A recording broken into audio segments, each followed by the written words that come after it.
Hi guys, today we are going to discuss about WTO. This is the second lecture of WTO series. First lecture हम already discuss कर चुके हैं. अगर आपने वो video देखा नहीं है तो आप आई बटन पे क्लिक करके उस वीडियो पे जा सकते हैं और उसका लिंक डिस्क्रिप्शन बॉक्स में भी है. गाइस, वीडियो स्टार्ट करने से पहले I have a big announcement for all the UPSC aspirants. आप लोगों के लिए, सबके लिए हम एक बहुत बड़ा सरप्राइज़ लेके आ रहे हैं ऑन 4 अप्रैल.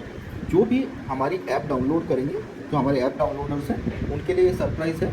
तो गाइस, जितना जल्दी हो सके हमारी ऐप डाउनलोड कीजिए और आप सबको एक बहुत बड़ा सरप्राइज़ मिलने वाला है. तो आज का वीडियो स्टार्ट करते हैं. तो कुछ एग्रीमेंट्स हुए डब्ल्यूटीओ के अंदर, सारी के सारी कंट्रीज ने जिन एग्रीमेंट्स को साइन किया मतलब रेक्टिफाई का मतलब क्या होता है? एक होता है साइन करना, एक होता है हाँ साइन तब करता है इंसान जब उसमें कंप्लीटली वो कहता है कि हाँ हम इसको लेके अग्री करते हैं, है ना. डब्ल्यूटीओ एससीएम एग्रीमेंट, एससीएम मतलब subsidies and countervailing measures. किसको काउंटर वेल कर रहे हैं? Subsidies and countervailing measures. किस चीज को काउंटर वेल कर रहे हैं? ये एग्रीमेंट हुआ किस चीज को? सब्सिडीज की वजह से ट्रेड डिस्टॉर्ट करके किसी कंट्री का ट्रेड डिस्टॉर्ट करने की कोशिश तो नहीं की जा रही. कि मान लो किसी कंट्री ने, जो अमीर कंट्री, उसने बहुत सब्सिडीज दे दी अपने फार्मर्स को, तो उनका फार्म प्रोड्यूस या जो भी वो बना रहे, मैन्युफैक्चरिंग जो भी चीज की भी कर रहे हैं, वो सस्ता बनेगा. अब वो दूसरी कंट्री में जब आएगा, मे बी वो डंपिंग के लिए नहीं आ रहा है क्योंकि वो ऑलरेडी सस्ता बन रही है चीज, तो वो जब दूसरी कंट्री में आएगा तो वहां के लोकल मैन्युफैक्चरर्स जो भी हैं, फार्मर्स जो हैं, उनके लिए वो चीज ऑलरेडी महंगी बन रही है, तो बेचेंगे भी महंगी. पर ये जो इंपोर्ट हुई चीज, ये सस्ती बन के आई है, तो इसका प्राइस कम होगा. तो उसको काउंटर वेल करने के लिए कुछ टैक्सेस वगैरह, ड्यूटीज वगैरह लगाने की परमिशन दी गई. ठीक है. तो WTO SCM agreement contains the definition of the term subsidy. इसमें सब्सिडी टर्म की डेफिनेशन है. क्या होती है सब्सिडी? सब्सिडीज क्या होती हैं? फाइनेंशियल मॉनेटरी बेनिफिट जो गवर्नमेंट आपको प्रोवाइड करती है फॉर द डेवलपमेंट और अपलिफ्टमेंट. ठीक है. अब जैसे सब्सिडी एक सिलेंडर पे भी मिलती है और सब्सिडी फार्मर्स को भी मिलती है. सिलेंडर पे जो सब्सिडी मिलती है वो कैसे आती है? डीबीटी से, डायरेक्ट बेनिफिशियरी ट्रांसफर. क्या है डीबीटी? कि आपके अकाउंट में जो सब्सिडी का पैसा है वो डायरेक्ट आ जाता है. ठीक है. पर अप फ्रंट आप सारा का सारा पेमेंट कर रहे हो, 900 रुपए पूरे दे रहे हो सिलेंडर के. ठीक है. अब वो जो भी सब्सिडी मिलती है वो वापस आ जाती है आपके अकाउंट में. तो एक सब्सिडी ये मिल रही है. दूसरी एमएसपी. एमएसपी क्या है? एक अश्योरेंस है. वो कोई सब्सिडी, आप उसको ऐसे देखोगे तो सब्सिडी नहीं लगेगी, क्योंकि वो अश्योरेंस है सिर्फ कि कोई भी तुम्हारा माल नहीं खरीदेगा तो हम खरीदेंगे इस रेट. और एमएसपी कब डिसाइड हो जाती है?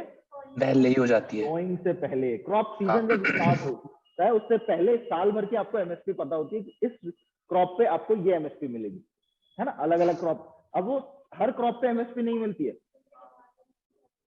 डिमांड या फिर जिनका यूसेज सबसे ज्यादा है ना, वीट हो गया, सरसों हो गया. अब तुम कहो रागी पे भी सब्सिडी दो तो नहीं मिलती, क्योंकि उनकी मार्केट में डिमांड नहीं है.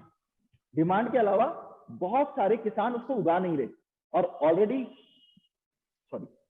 ऑलरेडी कॉस्ट जो होती है वो रिकवर होती है उन चीजों की, जो क्योंकि कुछ किसान उनको उगा रहे हैं, कंपटीशन नहीं है तो रेट अच्छी मिलती है. ठीक है. जिनके rate up and down market की वजह से ऊपर नीचे हो सकते हैं बहुत ज्यादा, कॉटन, है ना. जिन कमोडिटीज पे क्या हो रही है? ट्रेडिंग भी हो रही है.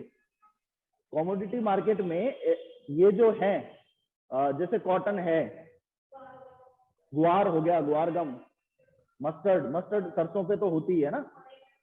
ये इन चीजों पे क्या होती है? ट्रेडिंग होती है. मतलब जैसे शेयर मार्केट में अपन शेयर खरीदते और बेचते हैं ना, ये एक तरह से वर्चुअली आप खरीद रहे हो, फिजिकल नहीं है आपके पास. आपने मान लो कि खरीद ली 10 टन सरसों, आपने शेयर मार्केट में सिर्फ 10 टन सरसों का मार्जिन दिया है और वो आपने ले लिए.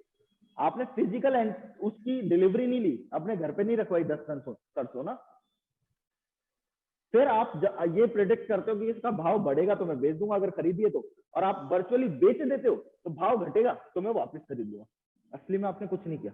बट अगर आप ये करने में, मान लो कि आपने सरसों खरीदी थी, ठीक है, और आप सरसों को वापस बेचते नहीं हो, एक्सपायरी पीरियड होता है इन चीजों का, और लेटर ऑन समझाएंगे जब आपको कोई काम करना, तुम्हारे शेयर मार्केट में काम करना है ना. वैसे ये सेबी के शेयर बॉन्ड्स क्या होते हैं उन चीजों में आ जाएगा. ये फ्यूचर्स और ऑप्शन वगैरह ये आएंगी नहीं, यूपीएससी में पढ़ाई जाएगी, है ना। फ्यूचर्स क्या होते हैं, ऑप्शंस क्या होते हैं, इनमें डिफरेंस क्या है, ये क्वेश्चन भी आ जाता है, फ्यूचर्स और ऑप्शन में डिफरेंस क्या है काफी बार। तो एक एक्सपायरी डेट होती है कि आपने जो ट्रेडिंग की है ना, इस दिन एक्सपायर हो जाएगी। उस दिन तक अगर आपने मान लो कि कोई खरीदी थी और वापस बेची नहीं, तो आपको असली में उस पैसे पे, जितना पैसा आपने कहा था कि मैं सपोज फॉर एग्जांपल अपन लेते हैं 7,000 रुपए क्विंटल पे सरसों खरीद लूंगा, ये तुमने रेट लगाई उसकी। अब जब एक्सपायरी हो गई और तुमने उसको वापस बेची नहीं, तो तुमको 7,000 रुपए क्विंटल पे वो सरसों खरीदनी पड़ेगी, असली में घर पे मंगवानी पड़ेगी, ठीक है, या फिर वो पैसे देने पड़ेंगे। तो तुम्हारे पास ये होगा कि वो किसी भी गोदाम में रखे, तुम्हारी है वो। अब तुम चाहे 7,000 रुपये बेचो चाहे 5,000 रुपये बेचो, ठीक है। तो इसलिए, और अगर तुमने बेच दी, मान लो कि अभी 7,000 रुपये में बेच देता हूँ, 5,000 रहेगी तब दोबारा खरीद लूंगा, वो 7 की जगह 8 पे पहुंच गई, तो भी तुम्हें 7,000 रुपये देनी पड़ेगी वो सरसों, चाहे तुम 8,000 की खरीद के लाओ और फिर 7,000 की दो, ठीक है, नहीं तो पैसा देना पड़ेगा। छोड़ो सब्सिडीज, 3 इसमें बेसिक एलिमेंट सब्सिडी में क्या क्या हो सकते हैं। एक ये फाइनेंशियल कंट्रीब्यूशन करेगा, ठीक है, फाइनेंशियल कंट्रीब्यूशन होना चाहिए उससे। ऐसा नहीं कि तुम मुंह से बोल के सांत्वना दे रहे हो कि हाँ हम खरीद लेंगे, अगर वो बेचने आए तुम कहो कि कौन किसके भाई, तुम हम नहीं जानते। Financial contribution. दूसरा, बाय अ गवर्नमेंट और अ पब्लिक बॉडी, गवर्नमेंट भी हो सकती है, कोई पब्लिक बॉडी भी सब्सिडी दे सकती है with in the territory of member. जैसे फॉर एग्जांपल, आप बैंक से लोन लेने जाते हो, आप कोई प्रॉपर्टी खरीद रहे हो और बैंक से लोन लेने जाते हो, तो औरतों के नाम से सब्सिडी मिलती है ना। अगर आप किसी महिला के नाम पे घर खरीदते हो तो आपको सब्सिडी मिलती है, बैंक लोन में सब्सिडी दे रहा है। अब वो प्रोविजंस आरबीआई ने बनाए हो, पर सब्सिडी तो बैंक दे रहा है। वो किसानों को सब्सिडी मिलती है ना, 4% की रेट पे उनको लोन मिल जाता है। बट वो किस चीज के लिए मिलेगा, ऐसा नहीं वो कहे कि मैं एक हवाई जहाज खरीदना है, लाओ सब्सिडी दे दो। क्रॉप के लिए, है ना, सोइंग, हार्वेस्टिंग, उन सब चीजों के लिए आप ले सकते हो, फर्टिलाइजर, सीड्स वगैरह के लिए, विच कॉन्फर्स अ बेनिफिट, ठीक है। कोई बेनिफिट होना चाहिए, फाइनेंशियल कंट्रीब्यूशन होना चाहिए, या किसी गवर्नमेंट या पब्लिक बॉडी की थ्रू ये मिलनी चाहिए। ये 3 एलिमेंट सेटिस्फाई होते हैं तो इसको हम सब्सिडी कहते हैं, ठीक है। In order for a financial contribution to be a subsidy, it must be made by or at the direction of government. या तो गवर्नमेंट ये सब्सिडी दे या फिर उसके डायरेक्शन पे आपको सब्सिडी मिल रही हो, ठीक है। और any public body with in the territory of member, जैसे इंडिया की बात कर रहे हैं तो इंडिया में, या फिर किसी पब्लिक बॉडी। ऐसा नहीं कि प्राइवेट, जैसे फॉर एग्जांपल मैं कहता हूं कि मैं डिस्काउंट दूंगा जो फाइनेंशियली वीकर बच्चे हैं, जिनका फाइनेंशियल, तो ये सब्सिडी नहीं है, ये डिस्काउंट है। और यही गवर्नमेंट यहाँ पे सब्सिडी देती है इन चीजों के लिए कि आपको हायर एजुकेशन के लिए ये स्कॉलरशिप मिलेगी, तो काइंड ऑफ सब्सिडी है, ठीक है। SCM agreement applies not only to the measures of national government but also to the measures of sub-national governments and of such public bodies as state-owned companies. अच्छा, सब-नेशनल governments क्या होती है, कौन बताएगा? ठीक है, सब नेशनल गवर्नमेंट का मतलब है national government, state government, municipalities, Panchayati Raj institution, सारी सब नेशनल गवर्नमेंट है जो नेशनल गवर्नमेंट के नीचे। There are 4 type of specificities जिनमें स्पेसिफिक गवर्नमेंट क्या करती है, सब्सिडी देती है। किस किस में दे सकती है? किसी एंटरप्राइज में, स्पेसिफिकली किसी एंटरप्राइज में दे सकती है। और government target a particular company और कंपनीज फॉर सब्सिडाइजेशन। कुछ कंपनीज को, जैसे पावर कंपनीज जो हैं उनको गवर्नमेंट सब्सिडी देती है जिससे कि वो सस्ते रेट पे प्रोवाइड करवा सकते हैं इलेक्ट्रिसिटी। कोर इंडस्ट्रीज को कह सकते हैं। कोर इंडस्ट्रीज को सबको नहीं देती। ये पावर जो है, जैसे फार्मर्स के पास जो पावर जा रही है वो सब्सिडाइज होती है, बहुत सस्ती मिलती है इलेक्ट्रिसिटी। वही जो अपन यहाँ पे कमर्शियल इलेक्ट्रिसिटी यूज करते हैं वो महंगी होती है, रेजिडेंशियल इलेक्ट्रिसिटी उससे सस्ती होती है ना, वो वाली चीज। फिर किसी इंडस्ट्री को दे सकती है, स्पेसिफिक इंडस्ट्री को। अब उसमें कंपनी ले सकते हो तुम कि इंडस्ट्री, आईटी इंडस्ट्री को, पूरी आईटी इंडस्ट्री को दे रही है। नेक्स्ट, रीजनल, किसी एक रीजन में दे सकती है सब्सिडी। और प्रोहिबिटेड सब्सिडीज कुछ होती है जो प्रोहिबिटेड होती है, जो गवर्नमेंट नहीं दे सकती। गवर्नमेंट टारगेट एक्सपोर्ट गुड्स और goods using domestic input for subsidisation. For example, कि तुम इंडिया में सोलर पैनल बना के एक्सपोर्ट कर रहे हो और उस पर तुमने सब्सिडी दे दी एक्सपोर्ट करने पे, है ना, कि तुम एक्सपोर्ट करोगे तो तुमको सस्ता पड़ेगा ये। तो तुमने बनाया, मान लो कोई चीज बनाई तुमने 1000 रुपए की, गवर्नमेंट ने कहा मैं 200 रुपए सब्सिडी दूंगी, 800 की पड़ी तुम्हें, तुम 1200 की बेच रहे हो, तुम क्या कमा रहे हो 400। और वही मार्केट में वहां पे जो है वो बन रहा है चीज 1000 रुपए की, कमाने उनको भी तो 400 है, तो वो 1400 की बेच पाएंगे। तो तुमने जो एक्सपोर्ट है उसको डिस्टॉर्ट किया और कंट्रीज को, इंटरनेशनल ट्रेड को डिस्टॉर्ट किया 200 रुपए से, ठीक है। तो ये बात समझो। तो आप एक्सपोर्ट जो गुड्स हो रही हैं उन पे सब्सिडी नहीं दे सकते इस तरह से कि एक्सपोर्ट ओरिएंटेड गुड्स पे आपने सब्सिडी दे दी जानबूझ के। टैक्स वगैरह के रिडक्शन होते हैं, ठीक है, बट वो एक्सपायर होने चाहिए वर्ल्ड के साथ, ऐसा नहीं सब्सिडी देके तुमने डिस्टॉर्ट किया उस चीज को। या फिर डोमेस्टिक इनपुट, जैसे कुछ इनपुट्स हैं जो रॉ मटेरियल वगैरह जो यूज होता है चीजों में, आपने उस पे सब्सिडी दे दी बहुत ज्यादा, अल्टीमेटली तो कॉस्ट कम हो ही जाएगी ना चीज की। इसलिए there are two type of prohibited subsidies, दो तरह की होती है। कौन सी? Subsidies contingent upon export performance, और दूसरी है subsidies contingent upon use of domestic content over imported goods. कि आप ये कह सकते हो कि आप, जैसे अभी सोलर पैनल का इश्यू हुआ था इंडिया का, उसमें क्या हुआ, इंडिया ने क्या कहा कि जो कंपोनेंट्स है ना, जो कंपोनेंट्स है आप वो लोकल ही यूज करोगे, आप इंपोर्टेड यूज नहीं करोगे सोलर पैनल्स में, इंडियन मैन्युफैक्चरर्स को। अब लोकल कंपोनेंट यूज करोगे और लोकल कंपोनेंट कंपैरेटिवली महंगे हैं, ठीक है। बट एक तरह से इंपोर्ट को डिस्टर्ब किया ना, कि आपने कह दिया सिर्फ ये यूज कर सकते हो गवर्नमेंट ने, तो इसलिए। नेक्स्ट क्या है, एक सेपरेट कैटेगरी है एक्शनेबल सब्सिडीज, जिन पे एक्शन लिया जा सकता है। These are not prohibited, but countries can take countervailing measures against these subsidies. कि ये prohibited subsidies नहीं है, but गवर्नमेंट ने अगर दूसरी जो एक्सपोर्टिंग कंट्री है, जैसे चाइना है, वो हमको कुछ एक्सपोर्ट कर रही है, उसने अपने वहां सब्सिडी दी है, तो आप उसको काउंटरवेल करने के लिए यहाँ पे उस पर टैक्स लगा सकते हो, तो प्राइस एट पार आ जाएगा। जैसे एंटी डंपिंग ड्यूटी, वो इसी का पार्ट है ना। कौन कौन सी हो सकती है एक्शनेबल? जो इंजर करें डोमेस्टिक इंडस्ट्री को due to subsidization, there is a serious prejudice, कहीं पे भेदभाव किया गया हो जानबूझ के, जबरदस्ती। Serious prejudice usually arises as a result of adverse effect. Example, export displacement. क्या होता है एक्सपोर्ट डिस्प्लेसमेंट? एक्सपोर्ट डिस्प्लेसमेंट का क्या मतलब है? सपोज कि कुछ, जैसे चाइनीज एक्सपोर्ट डिस्प्लेसमेंट बहुत ज्यादा न्यूज में है, काफी टाइम तक इस पर डिस्कशन होता रहा है ना। क्या हुआ, ईस्ट अफ्रीकन कंट्रीज जो है उनमें यूरोपियन कंट्रीज से एक्सपोर्ट काफी होता था, बट जब चाइना एंटर हुआ उनके मार्केट में, इसने सब्सिडाइज चीजें भेजी, है ना, कंपैरेटिवली रेट कम थे, तो चाइनीज मार्केट ने यूरोपियन एक्सपोर्ट को डिस्प्लेस कर दिया वहां से और खुद का एक्सपोर्ट हो गया। तो ये जो एक्सपोर्ट डिस्प्लेसमेंट है, ये भी एक तरह से क्या भेदभाव कर रहे हैं ना, चीजों की रेट में भेदभाव हो रहा है। सेम चीजें हैं, क्वालिटी सेम है, बट आपने सब्सिडी देके उसकी रेट को डाउन कर दिया है, क्योंकि मार्केट आपको कैप्चर करना था, ठीक है। In the market of the subsidising member or in a third country market, third country market में ये आपने भेजा। For example, if India start subsidising its textile sector heavily, then China can claim that this subsidy is causing serious prejudice to its textile industry. ठीक है। Nullification और impairment of benefits accruing under the GATT 1994।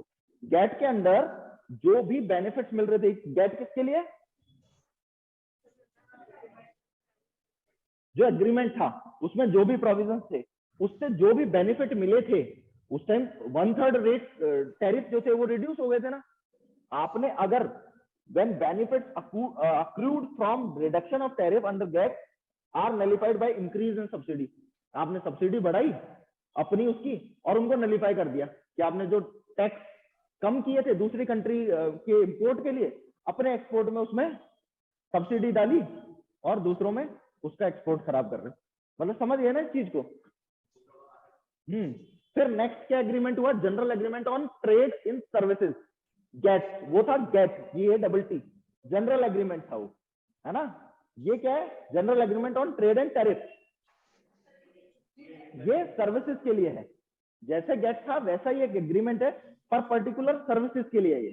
इसमें क्या है? गेट was inspired by essentially the same objective as its counterpart in merchandise trade. Goods के trade में जो प्रोविजंस है, सेम वही प्रोविजन सर्विसेज में भी दिए जा सके।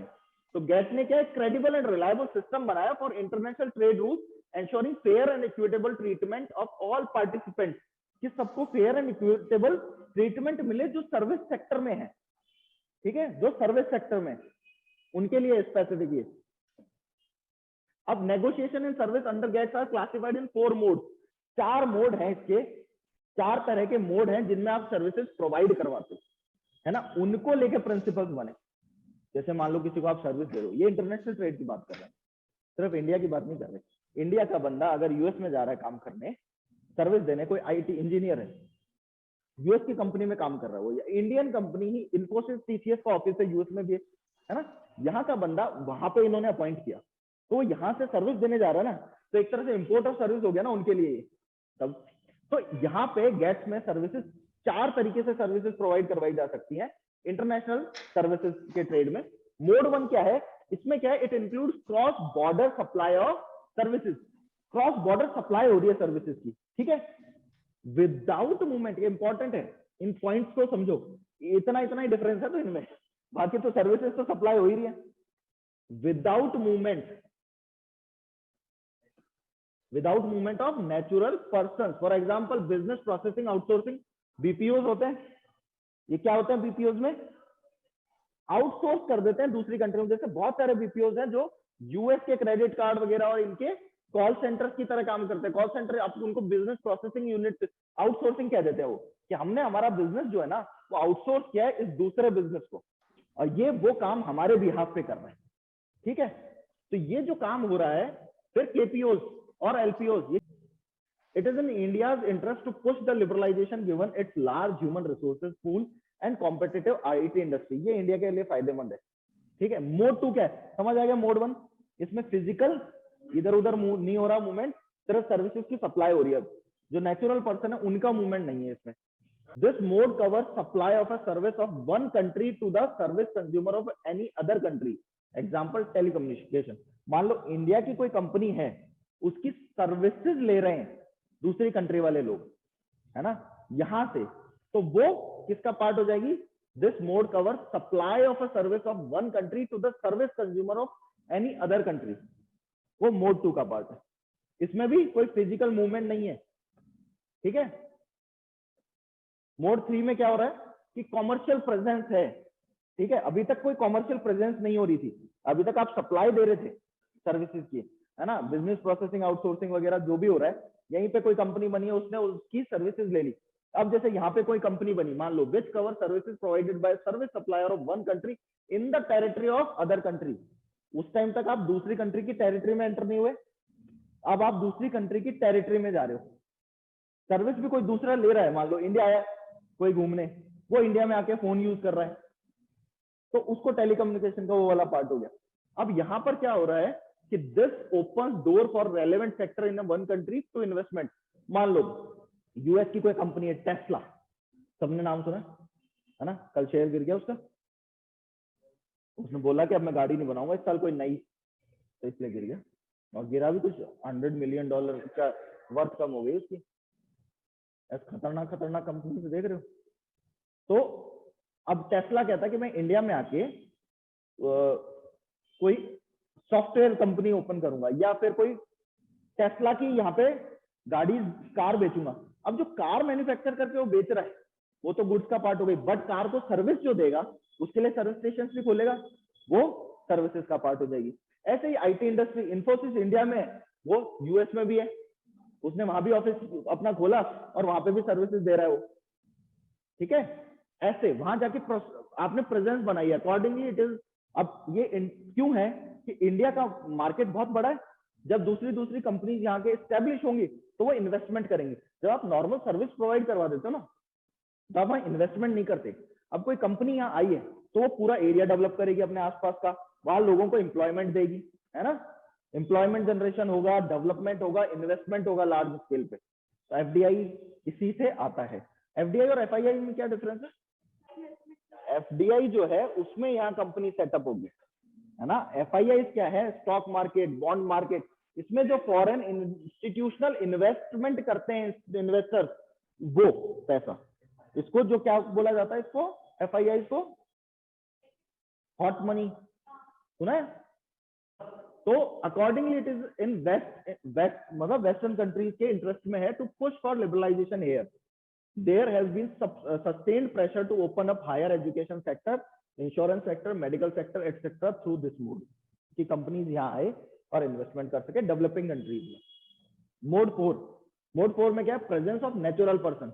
यहाँ तो कंपनीज आ गई, कंपनीज आई, अब उन्होंने यहाँ के लोकल लोगों को हायर कर लिया. ऐसा तो कोई जरूरी नहीं है ना कंपनी अपने ही सारे बंदे ला रही है. यहाँ हो रहा है क्रॉस बॉर्डर नेचुरल पर्सन भी जा रहे हैं. So, which covers service provided by a service supplier of one country through the presence of natural person in the territory of any other country. कि इन्फोसिस का बंदा जो वहां काम कर रहा था वो अब गया है यूएस की कंपनी इन्फोसिस में काम करने के लिए यहां से. तो इंसान गया ना, एक नेचुरल पर्सन वहां गया है और उसने वहां जाके अपनी सर्विसेज दी हैं. उसको क्या कहेंगे हम? मोड 4. अच्छा, इसमें क्या हुआ कि जैसे Infosys TCS sending engineers for on site work, जैसे कोई साइट पे काम चल रहा है वहां पे, उसके लिए किसी को भेज रहे हैं इन यूएस, यूरोप और Australia. Here again it is in India's interest to push for liberalization. 2012 में India dragged US to the World Trade Organization dispute settlement body over an increase in professional visa fees. H1B और L1 ये दो अलग अलग है. H1B और L1 ये दो अलग अलग वीजा होते हैं. इनकी फीस इसने डबल कर दी थी. अभी ट्रंप ने आकर उसको और महंगा कर दिया है ना. तो उसके लिए केस किया था. अरे ये आगे मुझे लगता है उधर से क्लिक करेंगे तो पीछे आना चाहिए. थर्ड एग्रीमेंट कौन सा है? ट्रिप्स. ठीक है, ट्रिप्स क्या है? Trade related aspects of intellectual property right. Trips intellectual property right हमने समझ लिया क्या होते हैं? जो माइंड से जनरेट हुई भी प्रॉपर्टी होती है. जैसे कोई जनरल, कोई बुक, कोई स्टोरी, कोई इन्वेंशन जिस पर पेटेंट मिलता है ना. म्यूजिक कंपोजिशन, कुछ भी हो सकता है, एक्सवाइजेड, बहुत सारी चीजें, सॉफ्टवेयर. ठीक है, इन सब पे जब आप पेटेंट ले लेते हो ये आपका इंटेलेक्चुअल प्रॉपर्टी राइट हो जाता है. ठीक है, तो WTO प्रोवाइड करवाता है intellectual property right international agreement के थ्रू, है ना. That sets down minimum standard for many forms of intellectual property. कि ये चीजें इंटेलेक्चुअल प्रॉपर्टी की पार्ट होंगी, उसके रेगुलेशंस वगैरह सब कुछ इसमें है, जो कि it was negotiated at the end of Uruguay round GATT में. गेट एग्रीमेंट में इसको नेगोशिएट कर लिया गया था. तो बहुत सारी चीजें वैसी की वैसी जो वहां पे एग्री हुई वो WTO की पार्ट बनी है. ठीक है, नेक्स्ट क्या है? It remains an issue between developed and developing country. Trips was fine tuned in favour of developing countries in 2003. 2003 में इसमें कुछ चेंजेस किए गए ट्रिप्स में. ठीक है, as a part of Doha development agenda. आगे पढ़ेंगे अपन डिफरेंट. इसके बाद में मिनिस्ट्रियल मीटिंग्स होती गई ना, तो अलग अलग मीटिंग्स हुई है, उनके बाद नया नया एजेंडा. जैसे उरुग्वे राउंड खत्म हुआ तो उसके बाद सिंगापुर मिनिस्ट्रियल इश्यूज का एक वो सिंगापुर इश्यूज के नाम से एक और राउंड शुरू होगा, उसमें डिस्कशन होगा. फिर दोहा राउंड आ जाएगा, फिर बाली आ जाएगा. ऐसे काफी सारे राउंड है. ठीक है, तो members agree to compulsory licensing. अब ये बहुत इंपॉर्टेंट है. What do you understand by compulsory licensing? क्या होता है ये कंपल्सरी लाइसेंसिंग? कंपल्सरी लाइसेंसिंग का मतलब मान लो कोई पेटेंटेड गुड है ना, पेटेंटेड कोई गुड है, कोई सॉफ्टवेयर है, मेडिसिन का ले लेते हैं, कोई फार्मा सेक्टर की मेडिसिन है ना. एक एंटी कैंसर ड्रग आया था नेक्सअवेयर करके, सुना होगा. वो पेटेंटेड मेडिसिन थी. अब जिस कंपनी की वो पेटेंटेड है वो उसको बहुत हाई रेट्स में बेचता था. तो after a certain time period country government जो है, नेशनल गवर्नमेंट किसी कंट्री की, वो अलाउ कर सकती है लोकल प्लेयर्स को to manufacture that patented item for certain time period. 3 साल 5 साल का एक टाइम पीरियड है. 3 साल के बाद मिनिमम पेटेंट जो है 3 साल के बाद ही ये आप कंपल्सरी लाइसेंसिंग अलाउ कर सकते हो. कि जब बट किस लिए अलाउ होगा? लार्जर पब्लिक के इंटरेस्ट में. ऐसा नहीं किसी कंपनी को ये फाइनेंशियल मॉनेटरी बेनिफिट देने के लिए आपने अलाउ कर दिया, नहीं. लार्जर. अब एंटी कैंसर ड्रग, गरीब इंसान को कैंसर हो रहा है तो वो कहां से दवाई लाएगा इतनी महंगी? तो उस पर्पज से आप कंपल्सरी लाइसेंसिंग के थ्रू अलाउ कर सकते हो पेटेंटेड चीजों को भी बना सके. गवर्नमेंट अलाउ करेगी. समझ आ गया कंपल्सरी लाइसेंसिंग? हाँ, कुछ ऐसा है कि भाई कोई वॉर में है कंट्री, किसी ऐसी चीज में, तो भी ये यूज किया जा सकता है कंपल्सरी लाइसेंसिंग. ये एक नया एक तरह से दोहा राउंड, इसमें जो है एक नया वो डेवलप हुआ दोहा राउंड में, कि ऐसे प्रोविजंस भी डेवलप किए गए. अब ये किसको अच्छा नहीं लगा होगा? डेवलप्ड कंट्रीज को, क्योंकि हाँ वही डेवलप्ड कंट्रीज को, क्योंकि उन्हीं के पास सबसे ज्यादा पेटेंट होते हैं। और पेटेंट्स की एवरग्रीनिंग भी होती है। एवरग्रीनिंग ऑफ पेटेंट्स क्या होता है?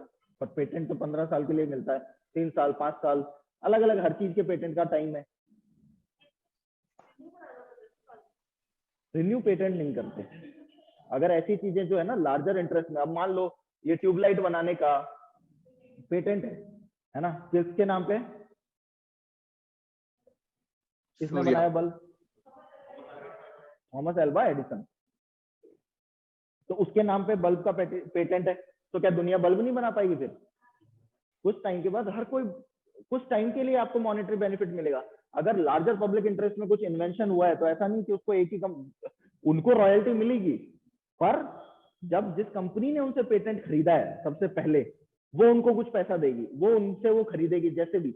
But after some time period वो पेटेंट, तब तक आप कमाओ जितना कमाना है, फिर आपको पेटेंट नहीं मिलेगा। ऐसा नहीं फिर दुनिया बनाएगी फिर तो।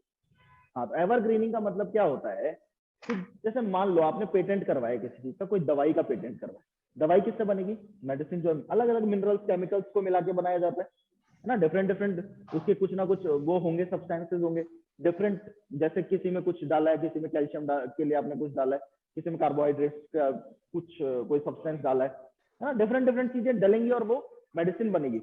अब कुछ चीजों को, कोई एक आधा मिनरल केमिकल को चेंज करके दूसरा वाला डाल दिया, पहले पेटेंट आपने लिया था उसमें से एक कोई भी एक चीज चेंज करके उसकी जगह दूसरी चीज यूज कर ली और दोबारा पेटेंट के लिए पहुंच गए। जैसे आपका पेटेंट एक्सपायर होने लगा, आपने उसमें थोड़ा सा सेम तरह का कोई ऐसा सब्सटेंस लिया जिससे सारी न्यूट्रिशन वैल्यू जो भी उसके लिए चाहिए वो आपको मिल जाए, एक उसने चेंज किया और दोबारा पेटेंट के लिए वापस पेटेंट आपके नाम हो गया। This is called evergreening. तो उसको रोका गया है ना, कि एक ही कंपनी बार बार उसको रजिस्टर ना कर पाए कि थोड़ा केमिकल्स में चेंज किया और दोबारा चले गए। ट्रिम्स क्या है? Trade related investment and measures, कि आपके जो इन्वेस्टमेंट होंगे कंट्री में उनसे रिलेटेड क्या क्या मेजर्स है। आपके क्या कॉलोनियल माइंडसेट, जो कॉलोनियल फियर जो है ना, वो बहुत डेवलपिंग कंट्रीज में, क्योंकि लगभग सारी डेवलपिंग कंट्रीज जितनी अब है, जो डेवलप्ड है, वो क्या थे? कॉलोनाइजर थे। और जितनी भी डेवलपिंग कंट्रीज या लीस्ट डेवलप कंट्री, वो सब कॉलोनी थी इनकी, यूरोप वगैरह की। तो एक फियर बहुत ज्यादा है कि आप इन्वेस्टमेंट लेके तो आ रहे हो, पर किस लालच में, है ना। तो इसलिए उसके भी कुछ एग्रीमेंट्स किए गए कि recognize that certain investment measures can restrict and district trade, distort trade. No, इसका डिस्ट्रिक्ट ट्रेड क्या होता है? It states that WTO members may not apply any measures that discriminate against foreign products or that leads to quantitative restriction, both of which violates basic WTO principles। अब ये दोनों तरह से काम करता है कि इन्वेस्टमेंट जो आप कर रहे हो वो लोकल इंडस्ट्री को भी डिस्टॉर्ट ना करे, और आपकी इंडस्ट्री में, आपके मार्केट में कोई चीज फॉरेन इंपोर्ट हुई है, आप उसको भी डिस्क्रिमिनेट ना करो, जिससे जैसे नेचुरल क्या था, वो नेशनल प्रोडक्ट की कैटेगरी में आपको डालना पड़ेगा, है ना। तो सेम वो कोई भी प्रिंसिपल, जितने प्रिंसिपल हमने पढ़े वो भी खराब ना हो। इंपोर्टेड चीजों पे भी आपको वो रिलैक्सेशन रखने पड़ेंगे, वहां भी आप डिस्क्रिमिनेट नहीं करोगे, और कोई इन्वेस्टमेंट ला रहा है तो लोकल इंडस्ट्री को डिस्क्रिमिनेट नहीं करेगा। ठीक है। इसके बाद ये सबसे इंपॉर्टेंट है, AOA, agreement on agriculture, AOA। अब एग्रीकल्चर पे ये बहुत इंपॉर्टेंट है डेवलपिंग कंट्रीज के लिए। क्यों इंपॉर्टेंट है? क्योंकि डेवलपिंग कंट्रीज कौन सी कंट्रीज हैं जो इंडस्ट्रियली डेवलप नहीं है, जो सर्विस सेक्टर से पैसा नहीं कमा रही, वो मेनली किस पे बेस्ड है? या तो एग्रीकल्चर पे, या फिर मैन्युफैक्चरिंग भी उतनी नहीं है ना बेटा, जो रॉ मटेरियल दे रहे हैं वो। सर्विसेज भी, सर्विस सेक्टर जो डेवलप होता है, देखो एक प्रोसेस होता है, पहले आपका प्राइमरी सेक्टर डेवलप होता है, फिर सेकेंडरी और फिर टर्शरी। प्राइमरी सेक्टर मतलब जो मिनरल्स, ओर्स वगैरह और एग्रीकल्चर, माइंस वगैरह, माइनिंग होती है प्लस एग्रीकल्चर, ये प्राइमरी सेक्टर का पार्ट हो गया। सेकेंडरी सेक्टर मतलब मैन्युफैक्चरिंग, और टर्शरी सेक्टर होता है सर्विसेज। हमने ये स्किप कर दिया, हम प्राइमरी से डायरेक्ट टर्शरी पे गए, स्किप कर दिया। मतलब ये हमारा डेवलप आज भी नहीं हो पाया अभी तक, जितना पोटेंशियल हमें है, जितना करना चाहिए उतना। बट उसका रीजन बाद में समझेंगे, फिर उसकी एक क्लास होगी कि क्यों इंडिया सीधे टर्शरी सेक्टर को डेवलप कर पाया, वो एक अपने आप में एक नया अलग टॉपिक है। ठीक है। तो ये जो एग्रीमेंट हुआ, इसमें क्या किया गया कि जो ट्रेड बैरियर्स है, फूड सबसे इंपॉर्टेंट पार्ट है ना पूरे वर्ल्ड का, इंसान खाएगा ही नहीं तो जिएगा कैसे? बाकी ट्रेड तो बाद में होता रहेगा, पहले तो खाना चाहिए। अब फूड जो बैरियर्स हैं कि यहाँ से इंडिया से मान लो कि इंडिया में कुछ कोई फसल उगती है, फॉर एग्जांपल वीट का एग्जांपल ले लेते हैं अपन। वीट जो है वो सब्सिडाइज, इंडिया ने बहुत ज्यादा सब्सिडी दे दी। अब ओवरऑल वर्ल्ड में जो उसका प्रोडक्शन कॉस्ट आ रही है वो 1000 रुपीज है पर क्विंटल, पर इंडिया ने सब्सिडी देके उसको 700 रुपीज पर क्विंटल कर दिया। तो वो इंटरनेशनल ट्रेड को डिस्टॉर्ट कर देगा। जो कंट्रीज सरप्लस बना रही हैं, मान लो जो एक्सपोर्ट करने के लिए जिन्होंने किया, उन सबको तो नुकसान हो गया क्योंकि सारा इंडिया भेज देगा। हाँ, एक लिमिट है, इंडिया भी उतना ही सप्लाई कर पाएगा, बट जितना वो एक्स्ट्रा सप्लाई करेगा उतना तो नुकसान होगा और कंट्रीज को, ठीक है। और उसकी वजह से मार्केट में रेट भी तोड़ देगा वो कि 1000 रुपीज कॉस्ट आ रही है, इंडिया तो 1000 रुपए में बेच रहा है, हम बेचे कैसे हम? अब वो सप्लाई खत्म होगी, तब तक वेट करेंगे, तब तक खराब हो जाएगा, माल खराब हो जाएगा। तो बहुत सारे फैक्टर्स हैं, है ना। उसके अलावा फूड आइटम्स डिफरेंट वेजिटेबल्स वगैरह भी एक्सपोर्ट होती है, इनकी ड्यूरेबिलिटी कुछ नहीं होती। सब्सिडी की वजह से मार्केट में बहुत ज्यादा डिस्टॉर्शन आ सकता है। तो इसकी वजह से कुछ एग्रीमेंट बने WTO में, कि कुछ एग्रीमेंट बने ग्लोबल मार्केट में कि आप ग्लोबल मार्केट को इंटीग्रेट कर पाओ और सारा वर्ल्ड एक दूसरे का मार्केट एक्सेस कर पाए, एग्रीकल्चरल मार्केट, उसको लेके। Agreement is highly complicated and controversial. इस एग्रीमेंट में बहुत सारे लूपहोल्स भी हैं, है ना। It is often criticized as a tool in hands of developed countries to exploit weak countries. अब ये देखो, मैं हर बार क्या बताता हूं तुमको, जिसकी लाठी उसकी भैंस, उसका राज, ना उसकी भैंस मान लो तुम, है ना। तो उसी की जो पावरफुल होता है उसी की आइडियोलॉजी चलती है। तो WTO में भी जो पावरफुल कंट्रीज वो थोपेंगे अपने रूल्स रेगुलेशन जिनसे उनको फायदा हो सके। तो काफी चीजें वो वैसी भी बनी जो डेवलप्ड कंट्रीज को फायदा कर रही है, बट इंडिया, ब्राजील और चाइना जैसी डेवलपिंग कंट्रीज इनको कंटिन्यूअसली रेजिस्ट कर रही है ना, काफी टाइम से। Agreement on agriculture stands on 3 pillars with domestic support, market access and export subsidy. तो एग्रीकल्चर जो एग्रीमेंट है ना, ये एग्रीमेंट ऑन एग्रीकल्चर जो है, ये 3 पिलर्स पे खड़ा है, domestic support, market access and export subsidies. Domestic support क्या मतलब है? डोमेस्टिक सपोर्ट का मतलब है इसमें भी सब्सिडीज ही, पर कुछ सब्सिडीज अलाउ की WTO ने डेवलपिंग कंट्रीज और सब कंट्रीज के, कि ये सब्सिडीज आप अपने फार्मर्स को दे सकते हो, ठीक है। तो कुछ सब्सिडीज गवर्नमेंट दे सकती है फार्मर्स को फॉर डोमेस्टिक सपोर्ट, एक सपोर्ट की तरह, है ना। इसमें 3 बॉक्स बने, green box subsidy, blue box subsidy and amber box subsidy. जैसे green light, blue light, green light, red या ऑरेंज लाइट, या फिर उसके बाद रेड लाइट, 3 लाइट होती है ना ट्रैफिक सिग्नल पे, वैसे ही। तो अब इसमें समझो, ग्रीन है मतलब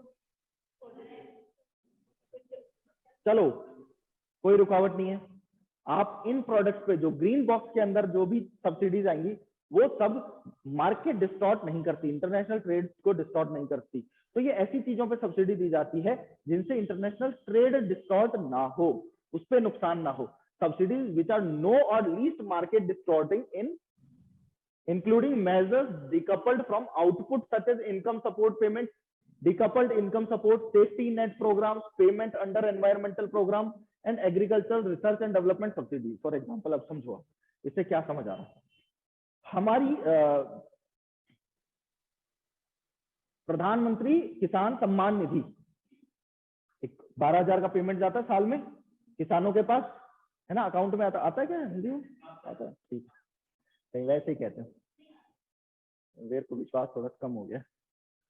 नहीं यार, नहीं बढ़िया है, सब बढ़िया। चलो, 12,000 रुपए का पेमेंट आता है PM किसान सम्मान निधि के तौर पे। तो वो किसी मार्केट को डिस्टॉर्ट नहीं कर रहा, वो फाइनेंशियली सपोर्ट कर रहा है फार्मर्स को, है ना, उनके फैमिली को फाइनेंशियली सपोर्ट करने के लिए। तो वो मार्केट को डिस्टॉर्ट करने के लिए कुछ नहीं किया जा रहा। नेक्स्ट, एक और एग्जांपल क्या हो सकता है? एक स्कीम और है जिसमें इंश्योरेंस दिया जाता है फसल को, फसल बीमा योजना, है ना। एक फसल बीमा योजना है जिसमें किसान की जो फसल है उनको मिनिमल प्रीमियम पे बहुत कम पैसा लिया जाता है और उस पे उनको क्या किया जाता है?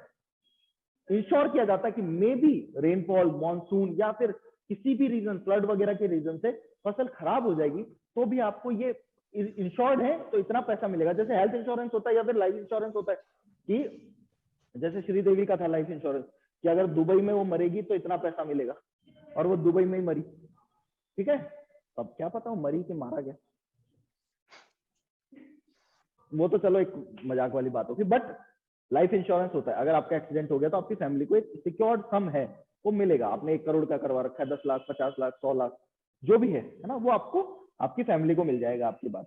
वैसे ही अगर फसल खराब हो गई तो किसान को वो जो इंश्योर्ड सम है वो मिलेगा।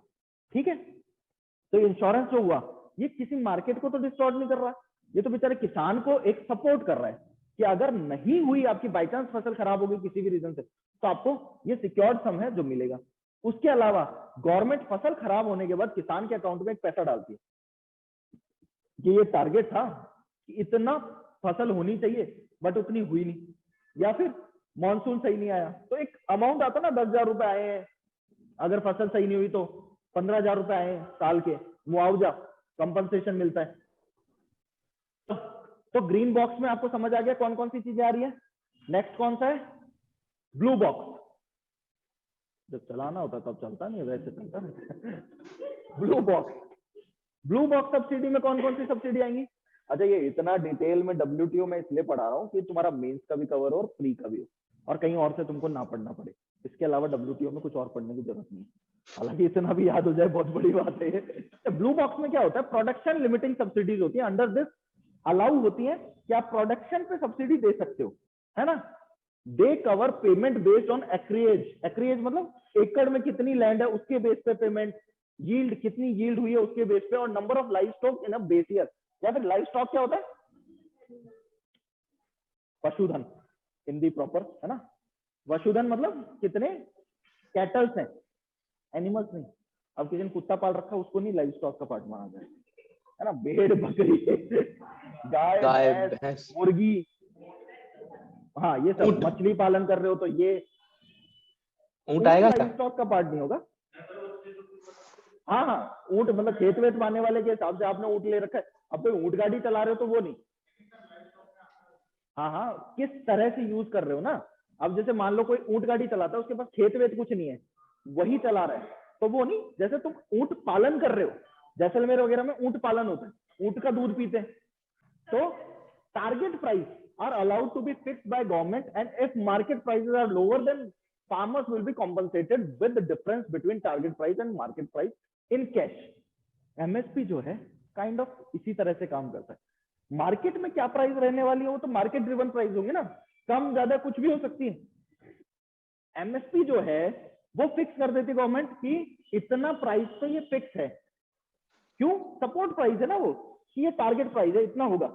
सपोज किसी साल मार्केट प्राइस कम रहता है, MSP 1,000 रुपए पे फिक्स किया गया, बट मार्केट प्राइस 800 रुपए रह जाता है, तो ये जो गैप है 200 रुपीज का, ये कॉम्पनसेट किया जाएगा इन कैश। ठीक है, तो ये ब्लू बॉक्स में आता है। This cash shall not be invested by farmer in expansion of production. ये कैश फार्मर के एक्सपेंशन ऑफ प्रोडक्शन में इन्वेस्ट नहीं कर सकता, ये कंजम्पशन में इन्वेस्ट कर सकता है वो अपने। लूप होल क्या है यहाँ पर, there is no limit on target price. अब टारगेट प्राइस क्या होगा उसकी तो कोई लिमिट नहीं है। यूएस कहते मैं तो अपने किसानों को 5,000 रुपए दूंगा, दोगे भाई, कौन रोक सकता है ना। तो यहां कोई टारगेट प्राइस फिक्स नहीं है, तो वो नुकसान है। That can be set and those are often set far above market price. बहुत ऊपर सेट किया जाता है डेलिबरेटली। कुछ पूछना, हाँ।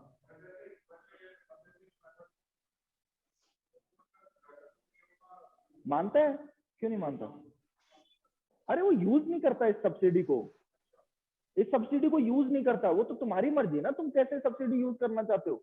ऐसा थोड़ी लिखा हुआ है यूएसए करंटली इजंट यूजिंग, वहां कहीं नहीं लिखा हुआ कि वो मानता नहीं है। ठीक है, EU में ये यूज की जा रही है कि एक टारगेट प्राइस बताया जाता है किसानों को पहले, अगर उससे कम मार्केट प्राइस मिल रहा है तो गवर्नमेंट वो कैश में आपको कंपनसेट करती है। यही तो कह रहे हैं, यही तो लूप होल है कि कितना भी टारगेट प्राइस गवर्नमेंट सेट कर सकती है। ठीक है, यही लूप होल है। अब फार्मर्स क्या है, मार्केट में मान लो एक्सपोर्ट करने हैं उनको चीज, वो सस्ती भी हो रही है, उनको क्या फर्क पड़ता है, टारगेट प्राइस का पैसा मिलेगा और सस्ती बेच देंगे। कितनी भी सस्ती बेच देंगे ना, उनको फर्क नहीं पड़ता। मान लो मुझे किसी चीज के 5,000 रुपए मिलने हैं, अभी मैं चाहे तुमको 5,000 में बेचूं या फिर किसी को 1,200 रुपए में बेचूं, उसके बाद मुझे बाकी पैसे मिल जाएंगे, गवर्नमेंट दे देगी। मुझे क्या फर्क पड़ता है 1200 में, 1000 में, मैं क्यों ही टेंशन लूंगा। मैं तो बेच दूंगा, जो लेने आएगा ले जा रहे यार, यहाँ पे खराब हो रही है, चीजें खराब हो रही है। समझ लो, इस तरह से डिस्टॉर्ट कर रहे हैं ट्रेडिंग को। फिर लास्ट है amber box. Amber box subsidy क्या होती है, those subsidy which are trade distorting and need to be curbed, जो ट्रेड को डिस्टॉर्ट करती हैं और जो डायरेक्ट सब्सिडी दे दी आपने, है ना। ये जैसे मान लो आपने पेस्टिसाइड पे सब्सिडी दे दी बहुत ज्यादा, 1 रुपए में पेस्टिसाइड दे रहे हो आप, तो अब किसान को पेस्टिसाइड सस्ता पड़ेगा, कॉस्टिंग कम आ जाएगी, तो कॉस्ट कम आएगी तो डायरेक्टली ट्रेड को डिस्टॉर्ट करेंगे। या फिर आपने अल्टीमेटली किसान को सब्सिडी दे दी कि जो भी तुम उगाओगे ना वो इतना सस्ता कर देंगे हम, वो सब्सिडीज आप नहीं दे सकते, मतलब इन चीजों पे सब्सिडी नहीं दे सकते। Amber box contain category of domestic support that is scheduled for reduction based on a formula called aggregate measure of support. AMS के बेस पे इसको कैलकुलेट करा जाता है कि आप कितनी सब्सिडी दे सकते हो। अगर आपका ये फॉर्मूला के बेस पे आपको सपोर्ट किया जाता है, उसके ऊपर आप सब्सिडी नहीं दे सकते, ठीक है। जैसे एमएसपी इसी का पार्ट है हमारा, ऊपर वाले का नहीं है, इसका पार्ट है, क्योंकि हम क्या कर रहे हैं, मिनिमम सपोर्ट प्राइस डिसाइड कर देते और उस पर प्रोक्योर कर लेते हैं किसान से। ऐसा थोड़ी उसको मार्केट में बेचने दे रहे हैं और फिर कैश दे देते हैं बचे हुए उसका, वो तो सारा का सारा आप गवर्नमेंट को बेच सकते हो सामान उस रेट पे। तो आपने एक रेट, हायर रेट फिक्स कर दिया, मार्केट को एक रेट दे दिया आपने कि इस रेट पे बेचोगे। अब एमएसपी के आसपास लाने की कोशिश भी करेगा मार्केट, फिर कह रही हमको देगा ही नहीं माल, जाके गवर्नमेंट को दे देगा क्योंकि गवर्नमेंट प्रोक्योर कर रही है।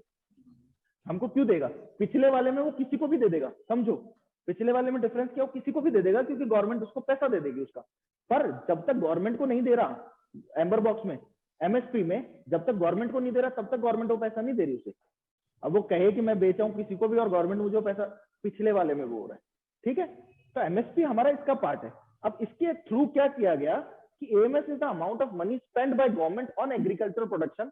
ये जो अमाउंट होता है एग्रीगेट मेजर ऑफ सपोर्ट, ये गवर्नमेंट जो सपोर्ट के लिए खर्च करती है वो except for those content in the blue box, green box and diminish. इसका कैलकुलेशन जो होता है ना, उसमें ब्लू बॉक्स सब्सिडी नहीं आती, ग्रीन बॉक्स सब्सिडी नहीं आती, और डिमिनिश, डिमिनिश क्या होता है मैं भी बताता हूँ क्या होता है। क्या गाय का दूध, मेरे को अब गाय भैंस से सुनाई दे रही है कानों में इतनी गाय।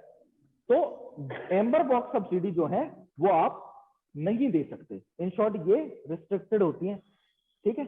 मतलब इतना आपने कॉस्टिंग कर दी तो फिर नहीं दे सकते आप।